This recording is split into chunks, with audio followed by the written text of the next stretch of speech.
चलिए तो आज भी स्टार्ट करते हैं। आज लोग पढ़ेंगे क्लास 11th साइंस फिजिक्स का जो है चैप्टर नंबर 7। और चैप्टर नंबर 7 में हम लोगों ने बाकी के टॉपिक सॉल्व कर चुके हैं और ये हमारा नेक्स्ट वीडियो है। इसमें हम पढ़ेंगे मोमेंट ऑफ द फोर्स, ठीक ना। तो सबसे पहले तो हम ये जानेंगे मोमेंट ऑफ द फोर्स क्या होता है, जिसको हम बोलते हैं टर्निंग इफेक्ट ऑफ फोर्स। इसको हम टर्निंग इफेक्ट ऑफ फोर्स के भी नाम से जानते हैं।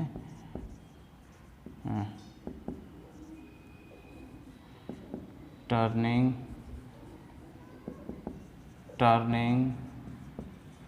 इफेक्ट ऑफ फोर्स, ये जो मेरा होता है टर्निंग इफेक्ट ऑफ फोर्स, ठीक ना। जैसे सपोज दैट हम क्या करते हैं, जब भी हमें कभी दरवाजे को ओपन करना रहता है तो दरवाजे के हैंडल को पकड़ कर हम क्या करते हैं, खींचते हैं, या ओपन या क्लोज करना रहेगा तो उसको हम पुश करते हैं या पुल करते हैं। तो जब भी हम उसको पुश और पुल करते हैं, इसका मतलब हम उसके को फोर्स लगाते हैं। और वो फोर्स लगने के बाद चूँकि आप देखेंगे, अगर ध्यान से देखे होंगे कि जब दरवाजे के हैंडल को हम जो पकड़ कर पुश करते हैं, पुल करते हैं, तो वो जो होता है टर्न करता है। डोर टर्न ऑन इट्स हिंग्स के अकॉर्डिंग। हिंग्स का मतलब कि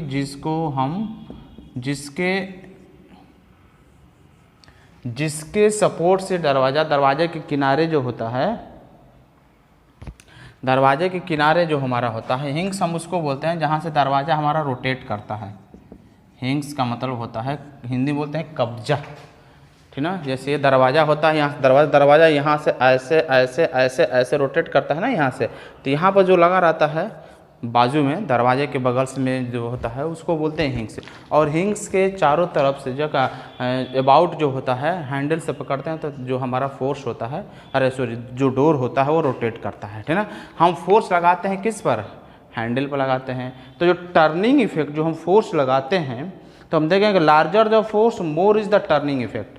टर्निंग इफेक्ट मतलब अगर हम उस पर हैंडल पर थोड़ा सा फोर्स लगाएंगे तो टर्निंग इफेक्ट थोड़ा होगा, तेज़ी के साथ फोर्स लगाएंगे तो टर्निंग इफेक्ट भी क्या होगा, ज़्यादा होता है, यानी वो भी तेज़ी के साथ टर्न करता है, ठीक। और साथ ही साथ आप ये भी देखे होंगे कि फोर्स जो होता है, अगर हम हिंग्स के पास से, जहाँ से वो रोटेट करता है, उसके पास अगर फोर्स लगाते हैं तो वहाँ पर जो इफेक्ट ऑफ फोर्स होता है, रोटेट करना हमारे लिए डिफ़िकल्ट हो जाता है। और हैंडल पर पकड़ के, हैंडल से जहाँ हैंडल लग रहा है तो वहाँ से पकड़ कर अगर उसको हम पकड़ कर रोटेट करते हैं तो वहाँ से जो है उसको रोटेट करना बहुत ही आसानी होता है, ठीक ना। तो हम कह सकते हैं, आपने ये देखा होगा, easier to open the door by applying the force near the end then the near the hinges. अगर हम दरवाजे के हैंडल के पास अगर फोर्स लगाते हैं और उसके हिंग्स के पास फोर्स लगाते हैं, तो हैंडल के पास फोर्स लगा के दरवाज़ा खोलना आसान होता है, और हिंग्स के पास फोर्स लगा के दरवाज़ा खोलेंगे तो क्या होगा, हमारा थोड़ा बहुत ज़्यादा उसका इफेक्ट उतना ज़्यादा नहीं होता और डिफ़िकल्ट होता है, उतना आसान नहीं होता है खोलना।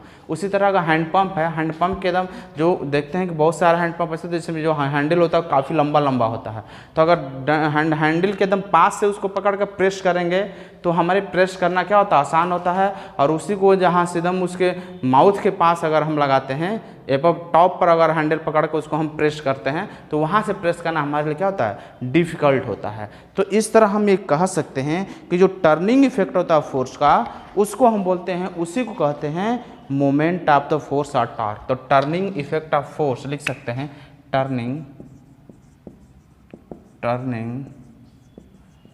Effect of force is called, उसको हम क्या बोलते हैं, moment of force. Moment of force और टॉर्क, या और टॉर्क, मोमेंट ऑफ फोर्स कहेंगे उसे, या फिर हम टॉर्क कहते हैं, ठीक ना। तो पहला जो होता है, दो चीज़ पर हमारा डिपेंड करता है, दो फैक्टर पर डिपेंड करता है। मैग्नीट्यूड ऑफ द फोर्स का जो टर्निंग इफेक्ट जो होता है, ये जो होता है मोमेंट ऑफ द फोर्स, हमारे दो चीज़ पर डिपेंड करता है। सबसे पहले ये कि अगर हम फोर्स ज़्यादा लगाएंगे तो दरवाज़ा को ओपन करने में हमारे क्या होगा, ईजियर होगा। और दूसरी चीज़ कि अगर हम उसके हिंड्स के पास ना पकड़कर हैंडल के पास पकड़ें, यानी जहाँ फोर्स लगा रहे हैं उसका जो है हिंड्स से अगर डिस्टेंस ज़्यादा रहेगा तो हमारा टर्निंग इफेक्ट क्या होता है, ज़्यादा होता है, ठीक। तो हम कह सकते हैं सबसे फर्स्ट क्या होगा, जो हम फोर्स लगा रहे हैं उस फोर्स के ऊपर डिपेंड करता है। तो magnitude of the force and perpendicular distance from the, जैसे सपोज दैट कि ये कोई रिजिड बॉडी है, ठीक ना, और इसको मैंने यहाँ फिक्स कर दिया, ठीक। अब हम फोर्स कहाँ लगा रहे हैं, ये इस रिजिड बॉडी से जिसके अबाउट ये चारों तरफ घूम सकता है। अगर हम यहाँ से फोर्स लगाएंगे तो इसको रोटेट क्लॉकवाइज या एंटी क्लॉकवाइज ये रोटेट कर सकता है।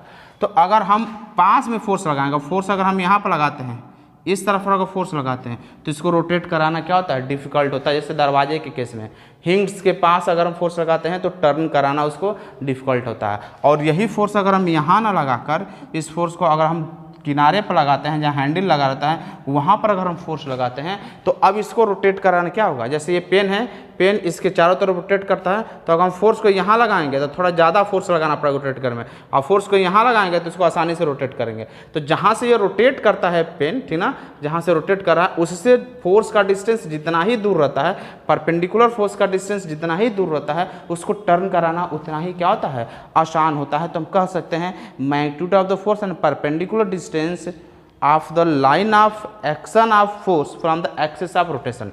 तो हम कहेंगे मैग्नीट्यूड ऑफ द फोर्स, पहला मैग्नीट्यूड ऑफ फोर्स, और दूसरा होता है perpendicular distance of line of action of force from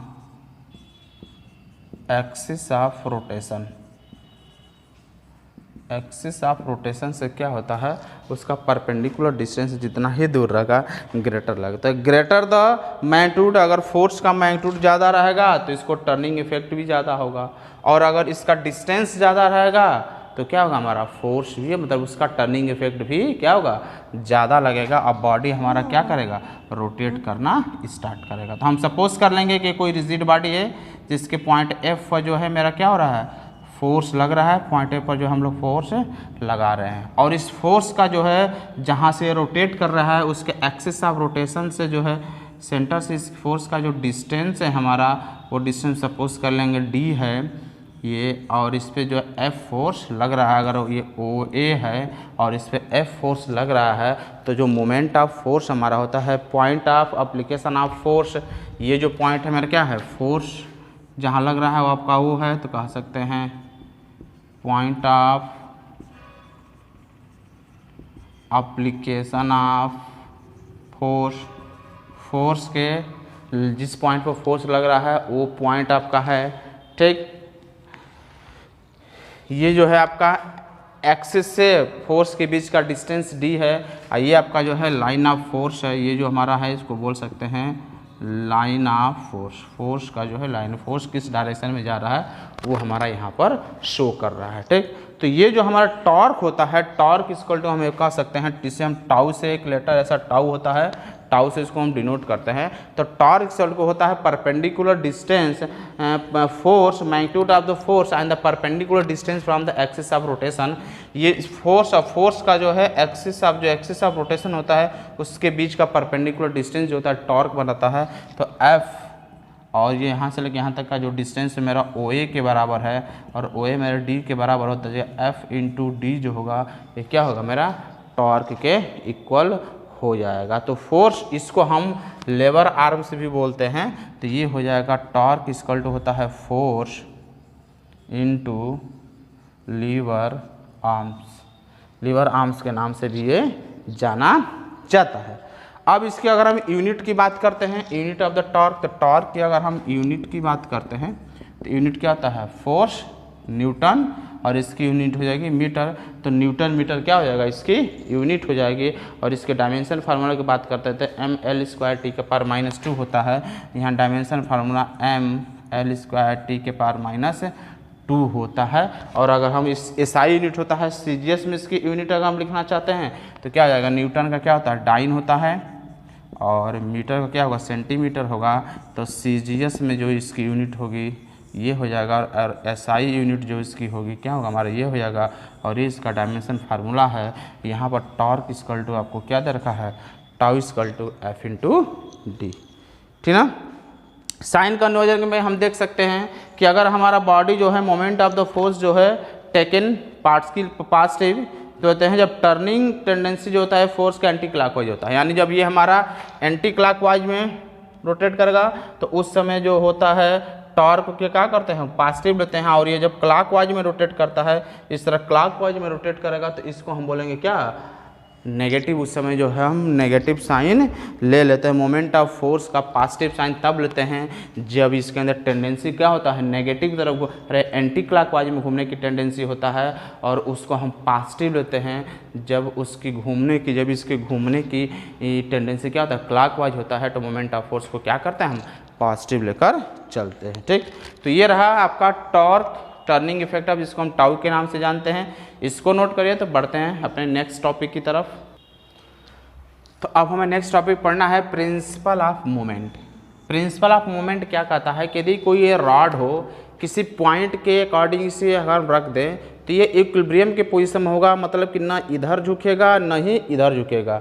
ये एकदम रोटेशनल इक्विलिब्रियम के पोजीशन में तब होता है जब इस पर लगने वाले सारे मोमेंट का जो अलजेब्रिक सम होता है क्या होता है, जीरो के बराबर हो जाता है। तो हम कह सकते हैं कि ऑल द मोमेंट्स, जितने भी मोमेंट्स इसके ऊपर लगे हैं, the algebraic sum of moment about any point is zero. हम क्या लिख सकते हैं कि सपोज कर लेंगे हम कि ये कोई रॉड है, और रॉड जो होता है किसी फिक्स पॉइंट के ऊपर एकदम ऐसे फिक्स करके रख दिया गया है। ठीक, हम सपोज कर लेंगे कि यहाँ से इसका जो है रोटेशन, भाई क्या होगा, इधर ही इसी को इस ऊपर नीचे रोटेट करेगा ये।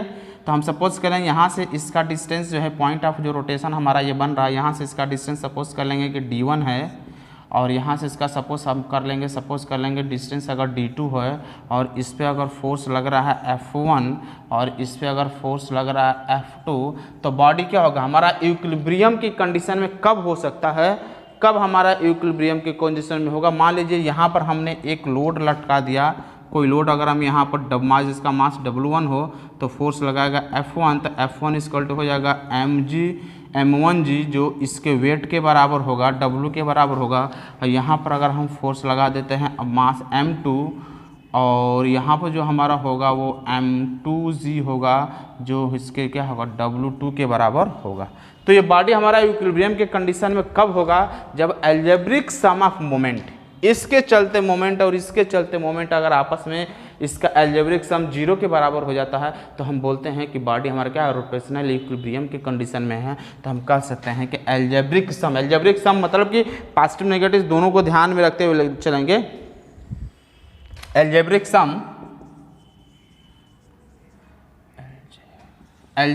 सम of moment of force about any point is zero।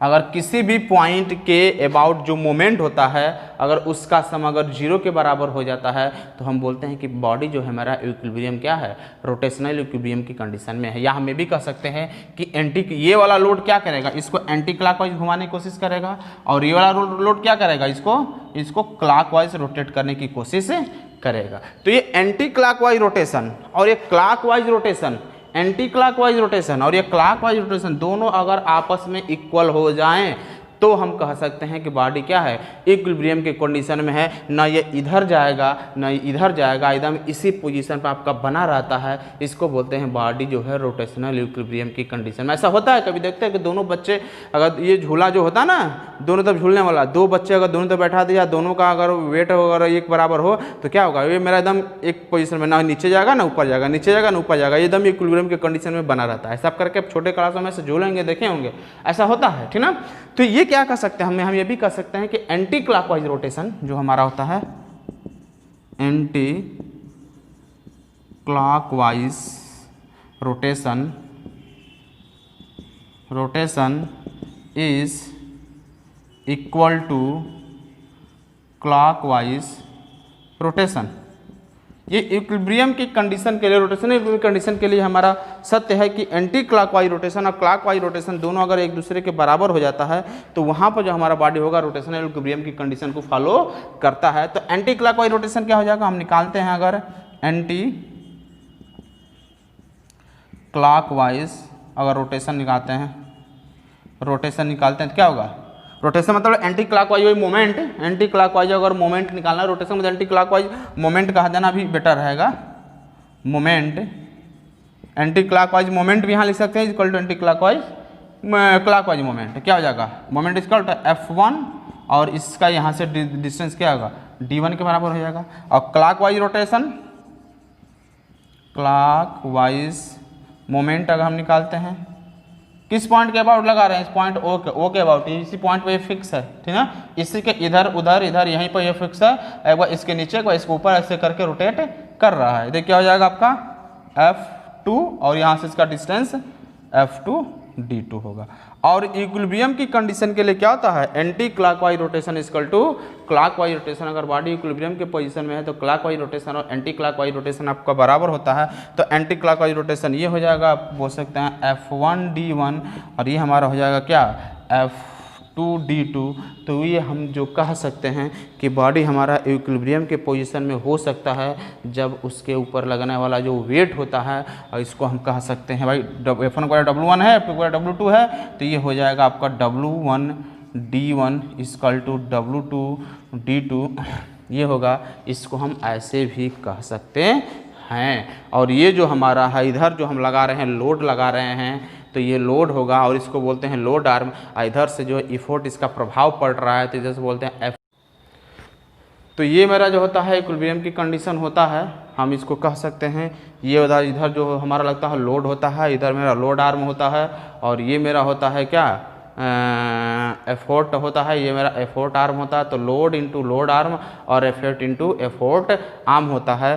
तो भाई इधर से लोड लगाया जा रहा है, जैसा फोर्स लगा इधर से इसका प्रभाव पड़ रहा है, तो यहाँ से इसके डिस्टेंस को लोड और ये हो जाएगा लोड आर्म से ये लोड हो जाएगा, और यहाँ से इसका हो जाएगा एफोर्ट और ये हो जाएगा एफोर्ट आर्म। तो इसलिए लिख सकते हैं F1 को लोड, ये हो जाएगा लोड आर्म से, F2 का एफोर्ट, ये हो जाएगा एफोर्ट आर्म, ठीक ना। तो ये रहा हमारा टॉपिक। आज के टॉपिक में बस इतना ही। तो फिर हम नेक्स्ट वीडियो में नेक्स्ट टॉपिक के साथ मिलते हैं, तब तक के लिए बाय।